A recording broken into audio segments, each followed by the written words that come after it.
SG Consultancy Services. Study MBBS in Russia, Philippines, Uzbekistan.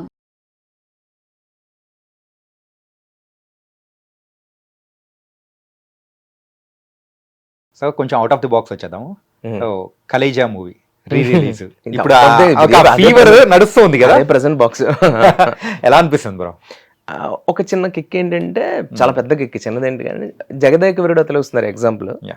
Beautiful అదొక ప్రపంచం కదా, మనం అదొక సోషల్ ఫ్యాంటసీలో అదొక మనం అది డ్రీమా నిజమా అనేదాన్ని ఎప్పటికప్పుడు చూసుకుంటూ ఇలాంటి గొప్ప సినిమా ఒకటి తెలుగులో అనేది ఒకటి ఉంటుంది. మనం నిజంగానే అక్కడ స్వర్గం నుంచి దిగి వచ్చిన అతిలోక సుందరి, భూమి మీద ఒక జగదేక వీరుడు, ఏం సింక్ ఇది అన్నట్టు.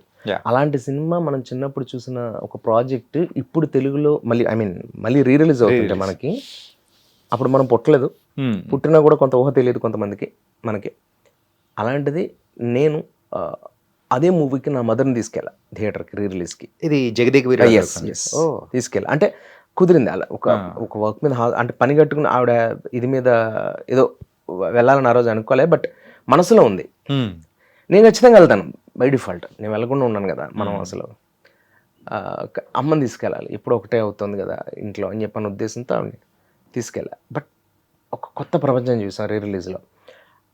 Theatre Housefull. ఏంటి ఎప్పటి చిరంజీవి గారు ఇప్పుడు జనరేషన్కి కొంతమంది అంటుంటారు కదా, కొంతమంది ఒక ఆయన పాలిటిక్స్లోకి వెళ్ళడం వల్ల 10 ఏళ్ళు మిస్ అయిందని. మనం మిస్ అయ్యాం అంతే, అక్కడ ఏం మిస్ అవ్వాలి, మొత్తం అందరూ అక్కడే ఉన్నారు, చిన్నపిల్లలు అరుస్తున్నారు, మీరు చూసుంటారు కదా వీడియో. అలాగా కలేజా అలాగే నాకు కిక్ ఏంటంటే, ఒకప్పుడు తీసిన సినిమాలు థియేటర్కి వెళ్తున్నారు, ఇప్పుడు తీస్తున్న కొత్త కొత్త సినిమాలు ఏమో ఓటీటీలో చూస్తున్నారు. దానికి ఎవరు థియేటర్స్కి రావట్లే, పాత సినిమాలే థియేటర్స్కి వస్తున్నారు. అంటే అప్పుడు ఉన్న డైరెక్టర్స్ మరి అప్పుడు రాసినప్పుడు మన బ్రెయిన్స్ చిన్నవి అయ్యాయా, ఇప్పుడు ఆడియన్స్ మెచ్యూర్ అయ్యారా, లేకపోతే కలేజా? అఫ్కోర్స్ కలేజా అంతే కదా మరి. ఆరెంజ్ ఇట్లా కొన్ని ఉన్నాయి కదా, జోష్ గురించి కూడా కొంత ఉంది. నేను జోష్ వింత, అదేంటి ఫ్లాప్ అంటారు కదా, దీనికి కూడా కల్ట్ ఫ్యాన్స్ ఉన్నారా? జోష్ గురించి నాగ చైతన్య గారిని, హీరో గారినే, జోష్ కంటే ఒక సెపరేట్ ఒక ఏమో అని నాకు తెలియదు. నాకైతే జోష్ లో అంత కిక్కే ఉందనేది నిజంగా నాకు తెలియదు. నేను కెమెరా ముందు చెప్తాను అంతే, ఎందుకంటే ఒక గుడ్ కంటెంట్ అది స్టార్ట్ ఏదో నేను బ్యాడ్ ఫిల్మ్ కాదు, చాలా గుడ్ కంటెంట్, గుడ్ పాయింట్, అది హెల్దీగా తీసాం అప్పుడు ఆ టైంలో మా డైరెక్టర్ గారు. అది రీచ్ అవ్వలే, దానికి చాలా రీజన్స్ ఉన్నాయి. సినిమా రిలీజ్ రోజు వైఎస్ఆర్ గారు చనిపోవడం, అవి అదొక మూడ్. పెద్ద నాయకుడు చనిపోతే థియేటర్కి వచ్చి విజిలేసే మూడు, తర్వాత 3 రోజుల తర్వాత 3 days బంద్, రిలీజ్ రోజే ఆయన చనిపోవడం. దానివల్ల ఈ రీ రిలీజ్ ఇవి చూస్తుంటే ఇప్పుడు అనిపిస్తుంది, కలేజా ఏంటిది అసలు ఒక గుడి టెంపుల్లా చేసి అలా కిక్, అసలు మామూలు క్రేజీ. అసలు మామూలుగానే మహేష్ బాబు గారు, నేను ఫస్ట్ డే చూసే వాళ్ళు యాక్చువల్గా నేను రజనీకాంత్ గారు, చిరంజీవి గారు, అంటే ఆయన నెంబర్ 1 అలా కాదు, నెంబర్ 1 అంతే ఇద్దరు. నాకు వాళ్ళిద్దరు 2 కళ్ళలా, మదర్ ఫాదర్ లా, అంటే ప్రొఫెషనల్గా నాకు మదర్ ఫాదర్ వాళ్ళిద్దరు అనమాట, అలా ఫీల్ అవుతాను నేను. మళ్ళీ ఎవరు మదర్ ఎవరు ఫాదర్ అనుకోండి అంటే అంతే. బట్ కాకపోతే ఏంటంటే, అలా మహేష్ బాబు గారిది first day first show flow చూసిన అలవాటు ఉంది నాకు. దాని మీద స్పైడర్ టైంలో నేను టీఎన్ఆర్ గారు ఇదే ఛానల్లో చాలా బ్యూటిఫుల్ ఇంటర్వ్యూ, అది చాలా ఒక బ్యూటిఫుల్ పాయింట్స్ అప్పుడు. అలా నేనేమంటున్నానంటే, ఒక రీ రిలీజ్కి కిక్ ఇప్పుడు ఏమిస్తుందో తెలుసా అండి. అప్పుడు మనం సినిమా 25 రోజులు 30 రోజుల్లో ఫినిష్ చేస్తే, ఈవెన్ దానవీర సూరకర్ణ లాంటి సినిమాలు కూడా, ఎన్టీ రామారావు గారు లాంటి వ్యక్తి డైరెక్ట్ చేసిన సినిమాలు కూడా కొన్ని 40 రోజులు 25 రోజులు డైరెక్ట్ చేసేవారు. ఏవి అలాంటి సినిమాలు, మైథాలజీ లాంటి ఫిల్మ్స్, అలాంటి డైలాగ్ నోరు కూడా తిరగదు ఇప్పుడున్న హీరోలకి. అలాంటి నందమూరి తారక రామారావు గారు పెద్ద ఆయన అంత కథలు చేసేస్తే 2 సంవత్సరాలు నిలబెట్టి 365 days హ్యాండ్ రోల్ ఉన్నాయి, 2 years హ్యాండ్ సినిమాలు ఉన్నాయి, దానవీర సూరకర్ణ లాంటి సినిమాలు. మరి ఇప్పుడు మనం 2 సంవత్సరాల సినిమా తీస్తుంటే వారం రోజులు ఆడుతుంది సినిమా. మరి అంటే మారింది అది. ఇప్పుడు ఎక్కడ అంటే ఇప్పుడు మారిందంటే ఏం మారిందని, టూరింగ్ డాగ్స్ నుంచి సింగిల్ స్క్రీన్కి వచ్చాం, ఒప్పుకుంటారు కదా మీరు? అవును, సింగిల్ స్క్రీన్స్ నుంచి మనం మల్టీప్లెక్స్కి వెళ్తున్నాం, మారిందిగా. రంగస్థలం నుంచి, రేడియో నుంచి, సీడీ నుంచి, డివిడీ నుంచి, టీవీ నుంచి, చివరికి థియేటర్ని తీసుకొచ్చి ఇంట్లో పెట్టుకున్నాం ఓటీటీ రూపంలో. ఇంకా రెచ్చిపోయిన వాళ్ళు ఐబొమ్మల మూవీ రూల్స్లో అద్భుతాలు చేస్తున్నారు. అసలు థియేటర్ అనేది మనకు వద్దనుకుని డబ్బంతా తీసుకెళ్ళి టీవీకి పెడుతున్నారు అంతా కొంతమంది. అంటే మెంటల్గా వాళ్ళు ఎక్కడ చిరాకు పడ్డారంటేనండి, అది మనలో అంటే ఇండస్ట్రీ దాని కాదు, ఇది చాలా పెద్ద సబ్జెక్టు. బట్ కానీ ఏమంటున్నారంటే, థియేటర్ని టికెట్ కంటే పాప్కార్న్ ఎక్కువ డామినేట్ చేస్తుంది, థమ్స్అప్ డామినేట్ చేస్తుంది. ఒక ఫ్యామిలీ ఒక నెలకి 10,000 15,000 సంపాదించి ఒక సాదాసీదా కామన్ అడిగినే కదా మనకి టికెట్స్ తగ్గొట్టేది ఎక్కువ. ఇప్పుడు చిరంజీవి గారు, రజనీకాంత్ గారు, ఇవన్నీ మనం చూసిన రోజుల్లో అలాంటి వాళ్ళు ఎక్కువ రావడం వల్ల రిపీటెడ్గా మాస్ థియేటర్స్లో ముఖ్యంగా ఆ బీసీ కౌంటర్ ఆ ఫుడ్ ఫాల్స్ అనేది ఎక్కువ ఉండేది. రిపీటెడ్ గా కూడా ఎందుకు ఉండేది? టికెట్ వాళ్ళకి అందుబాటులో ఉండేది. రైట్. పాప్కార్న్ కొనుక్కున్నా, ఒక థమ్స్అప్ కొనుక్కున్నా వాళ్ళకి అందుబాటులో ఉండేది. ఒక సమోసా తిన్నా కూడా వాళ్ళు భోజనం చేయకుండా సినిమా కోసం పడి చచ్చిపోయేవాళ్ళు. రిపీటెడ్గా చిరంజీవి గారి సినిమా ఒక 10 సార్లు చూసేసిన వాళ్ళు ఉన్నారు, రోజు థియేటర్కి వచ్చే వాళ్ళు ఉన్నారు. ఇలా హీరోలకి ఒక లెగసీ ఉంది.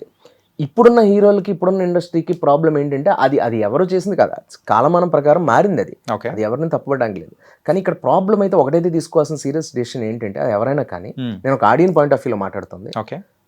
మనకి ఆడియన్ దేవుడు అయినప్పుడు, ఆడియన్ థియేటర్కి రావాలనుకున్నప్పుడు, మనం తీసిన సినిమా ఎన్ని కోట్లు పెట్టు, నువ్వు 100 కోట్లు పెట్టు, 1000 కోట్లు పెట్టు, 1,00,000 కోట్లు పెట్టు, నువ్వు 2 కోట్లలోనే సినిమా తీ, 1,2 కోట్లలోనే ఆడియన్ థియేటర్కి రావాలిగా. నువ్వు తీసేది ఆడియన్ కోసమేగా. మరి కామన్ మ్యాన్ థియేటర్కి వచ్చే స్థాయి శక్తి లేనప్పుడు ఏ రకంగా సినిమా ఆడుతుంది? టికెట్ రేంజ్ 300, 400, 500 ఇలా పెట్టుకోం. ఈ 500 దాటేసి ఉంటుంది బయట పాప్కార్న్. వాడు ఒక థియేటర్ టికెట్, ఒక మనిషి 400, 300 పెట్టి టికెట్ పెట్టి కొనుక్కుని థియేటర్కి వచ్చిన వాడు, వాళ్ళ పిల్లలు ఎవరు ఏం ఆడుకుని ఉంటారా, థమ్స్అప్ ఆడుకుని ఉంటాడా, వాడు ఏమాడు రాక వాడు ఒక్కసారి మల్టీప్లెక్స్కి వస్తాడు. వాడి జీతం మొత్తం సర్వనాశనం.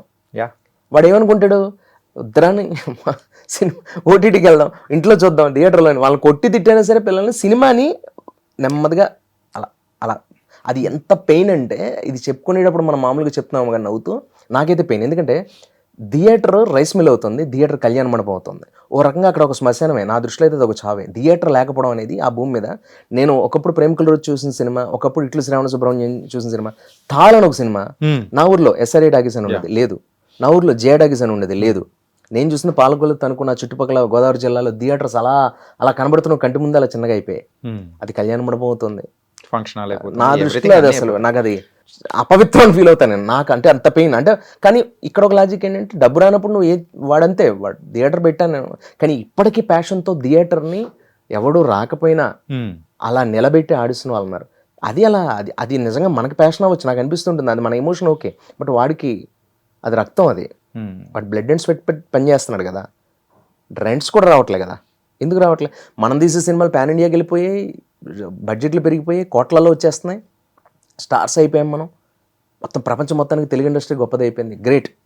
మనం గర్వపడాల్సిన విషయం. మనకు ఆస్కార్ అవార్డ్స్ వచ్చాయి.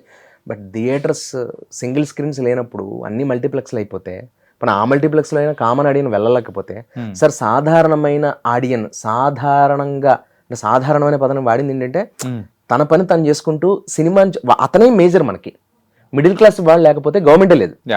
అలాంటప్పుడు ఒక కామన్ మ్యాన్ లేకపోతే సినిమా ఎక్కడ ఉంటుంది? ఏ క్లాస్ పర్సన్ ఎవ్రీ టైం రాడు, వచ్చి స్టైల్గా కూర్చుని వాడు బాగా బలిసి కొట్టుకుని ఒక పాప్కార్న్ బకెట్ తిని వెళ్ళిపోతాడు. వాడు మళ్ళీ రాడాడు. బట్ రిపీట్ వచ్చే ఆడియన్ కామన్ మ్యాన్. 25,000, 20,000 సాలరీ కూడా వస్తాడు. మనం అనుకుంటాం కానీ బీసీ ఆడియన్సే రిపీటెడ్ గా వస్తుంటారు. కలెక్షన్స్ కూడా అక్కడి నుంచి అసలు వాళ్ళ బీసీ వాళ్ళ ఏ క్లాస్ అని, మనం తిన్నది వాళ్ళ వల్ల. కామన్ మ్యాన్ లేకపోతే సినిమా లేదు. కామన్ మ్యాన్ థియేటర్కి రావట్లేదు, దాని తప్పు మందే. అది ఎవరిది అనడానికి మనకు అర్హత లేదు, నా స్థాయి కాదు అది. బట్ ఇది ఒక పెయిన్. నేను కామన్ మ్యాన్ లా మాట్లాడుతున్నాను. కానీ ఇలాంటివన్నీ ఒకసారి అబ్జర్వ్ చేస్తుంటే, యాజ్ ఎ ఫిలిం మేకర్ గా కానీ, యాక్టింగ్ చేస్తున్న పర్సన్ గా కానీ, అరే ఎక్కడికి వెళ్తున్నాం రా బాబు అని చెప్పేసి అనిపించిన సందర్భం, బాధపడిన సందర్భం. ఫస్ట్ ఆఫ్ ఆల్ 70 మనం ప్రేమించి వస్తాం కదండి. మనం ఒక గోల్డెన్ పీరియడ్ లో మొదలు పెట్టాం కెరియర్. అంటే 20 ఏళ్ల క్రితం, 2005, 2006 అంటే 2003 అనుకుంటాం. 2000 అంటే 2003, 2004 నేను చెన్నై డైరెక్ట్ నేను ఎంటర్ అయింది చెన్నైలో ఉన్నాను 2005 వరకు. 2005 మిడ్లో ఇప్పుడు వచ్చాను. స్ట్రగుల్లో ఒక విచిత్రం తేజ గారిది, పౌరుడు, ఇలా చేసుకుంటూ వెళ్ళా. మళ్ళీ 2-3 ఏళ్ళు సినిమాలు తిరగడం, స్ట్రగుల్, ఎవరో నమ్మట్లేదు, డైలాగ్ ఇవ్వట్లా. అంతవరకు డైలాగ్ ఏం కాదు అది. మగధీర 2009 డైలాగ్ చెప్పింది. అందులో ఒక 50% కట్ అయిపోయి 50% ఉంది. అయినప్పటికీ ఏదో చిన్న డైలాగ్ అది. ఫస్ట్ ఫిల్మే నేను డైలాగ్ చెప్పింది మగధీర. ఇమీడియట్ గా కొన్ని నెలల్లో అదే ఇయర్ 2009 జోష్ మీ లైఫ్ అంటే జోష్ నిలబడలేదు, flop film, but good film. అది అలా ఉండిపోయింది. జోష్ రవి వెనక ముందు ఏం లేదు, అలా జోష్లో అయింది. సరే, అది అందరికీ తెలిసిన విషయం. ఆ అబ్బాయి జోష్లో రవి అలా వాళ్ళే పెట్టేసుకున్నారు. దేవుడు మనకు అలా ఇచ్చాడేమో, అది అలా కంటిన్యూ అయింది. సరే, రవి జోష్ అలా వెళ్ళిపోయింది. ఇంకా అలా ఫ్లోలో సినిమాలు చేస్తున్నప్పుడు, మనం అప్పుడు వచ్చినప్పుడు సినిమా 70mm స్క్రీన్, మన పోస్టర్, మనం థియేటర్లో కనబడుతున్నాం, అరే నీ అలా ఉండేది. ఇప్పుడు 70mm ఓటీటీలో వస్తున్నాయి. మనం చేసింది మనమే టీవీలో చూసుకుని కిక్ లేకుండా, వాడు ఇంట్లో వాడు వంటలు వండుకుంటే అటు నుంచి వెళ్తూ సగం సీన్ మిస్ అయ్యి, థియేటర్లో లైట్స్ ఆఫ్ చేసి నువ్వు టికెట్ కొనుక్కుని డబ్బుకు నువ్వు దాని మీద ప్రత్యేకంగా చూసి, ఫోనే లేని టైంలో సినిమాని ఎంజాయ్ చేసిన రోజులకి ఇప్పుడు ఏదైనా సీన్ వస్తే ఫోన్ తీసి మళ్ళీ ఇలా పెట్టాలి, అది ఇలా ఫోన్ తీసి ఇలా మహేష్ బాబు వచ్చాడు, చిరంజీవి గారు వచ్చారు, నాన్న వచ్చారు, ఐశ్వర్య వచ్చింది, తమన్ వచ్చింది, ప్రతి ఒక్కరిని జూమ్ చేసి ఫోటోలు తీసి మనం ఫేస్బుక్లో పెట్టి ఏం కొత్తగా డైరెక్టర్ కూడా అంత గర్వంగా ఫీల్ అవ్వట్లేదు అంత గొప్ప సినిమా తీసి. వీళ్ళు తీసిన సినిమాని ఫోన్లో తీసి దాన్ని ఫేస్బుక్లో ట్విట్టర్స్లో పెట్టి ఏదో ఘనత సాధించామన్నట్టుగా సినిమాని రిలీజ్ రోజు పెట్టడం బాగా ఎంజాయ్ చేయడం ఓకే. నేను రిలీజెస్ గురించి మాట్లాడలే.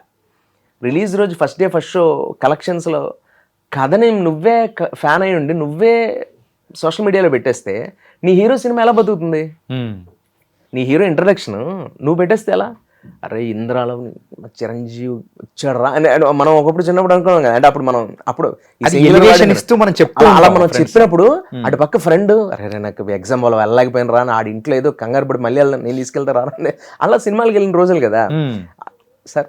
విన్నప్పుడున్నంత సుఖం, విన్నప్పుడున్నంత ఎక్స్పెక్టేషన్, మన రీచ్ ఆల్రెడీ కనబడిపోతుంటే, అది పేతాస్గా కనబడిపోతుంటే, సగం సగం ఈ గోళ మధ్యలో కనబడిపోతుంటే ఎంజాయ్ చేయడం గురించి కాదు, ఎవరైనా ఎంజాయ్ చేస్తారు. ఒక టైటిల్ తీ, నువ్వు ఎంజాయ్ చేస్తావు, ఇప్పుడు మారింది కాబట్టి కాలం ప్రకారం, దాన్ని పెట్టు బ్యూటిఫుల్ ఫిల్మ్ ఇలా ఇలా ఇలా ఉందని. నువ్వు కథ చెప్పేస్తే రివ్యూ రైటర్స్ సగం చెడగొట్టి కథ మొత్తం నాహేస్తున్నారు కొంతమంది, నేను అందరినీ కాదు, మొత్తం కథ ట్విస్టులు చెప్పేసి అలా ఉన్నాయి. నువ్వు సినిమా తీసి పెట్టేస్తే ఫ్యాన్ అయ్యండి, సినిమా ఫ్యాన్ అయ్యండి, పైగా నీకు మహేష్ బాబు గారు ఇష్టం, రిలీజ్ రోజు ఆయన సినిమా అంతా నువ్వు ఎగ్జైట్మెంట్లో తీస్తున్నావు, తెలియక చేసే పనుల వల్ల మన హీరో సినిమా అట్లే మన సినిమా, మన తెలుగు ఇండస్ట్రీ సినిమా కదా, అది వెళ్ళిపోవట్లేదా? ఇప్పటికే పైరసీలకు బాధపడుతున్నాం, ఆడిన పైరసీ చేస్తే ఎట్లా మళ్ళీ అదొక ఇబ్బంది కదా. మన ట్విట్టర్స్లోను చిన్న చిన్న షార్ట్స్ పెట్టేసి ఇన్స్టాగ్రామ్లో పెట్టేసి రిలీజ్ సినిమాకి చేయకండి అంటున్నాను నేను. అట్లీస్ట్ దాన్ని ఒక వారం రోజులు బతకనే, వారం రోజులు ఫోన్స్ మీరు సినిమా చూసినప్పుడు మీరు అయినా ఫోన్ స్విచ్ ఆఫ్ చేసి కదా సినిమాని ఎంజాయ్ చేయాలి. ఓపెనింగ్లో ఒక ఎంజాయ్ ఒక టైటిల్ కనీసం అట్లీస్ట్ ఆరుపులు, ఆ పేపర్స్ ఎగరడం, నీకు మజా కావాలి, ఒకటి సినిమా మొత్తం దాన్ని దించవే అంటాను నేను, ఆ ఫోన్ దించవే మొత్తం అలాగే హైలైట్ ఇరిటేషన్ వస్తుంటది. ఖచ్చితంగా ఆ టైటిల్ లేదా ఎలివేషన్ ఏదైనా పడుతుందంటే సర్రని ఇట్లా లేస్తాయి. అంటే ఇప్పుడు నేను రజనీకాంత్ గారి సినిమాకి వెళ్ళా, సూపర్ స్టార్ అలా వచ్చింది అనుకో, నేను పిచ్చెక్కిపోతుంటది, ఒక గూస్ బంప్స్ మూమెంట్స్ వచ్చేస్తాయి, అలా వస్తుంది, అలా పెడతాం మనం అలా, అది కిక్ ఓకే అయిపోయింది. నేను మళ్ళా ఇంకా ఆయన వచ్చి ఆయన మాట్లాడి అవి నేను చూడాలి కదా, నేను ఎవరికో చెప్పుకోవడం, నేను నా టికెట్ డబ్బులు కొనుక్కుని నేను సినిమా చూడాలి కదా, దట్స్ వాట్ ఐఎమ్ సేయింగ్.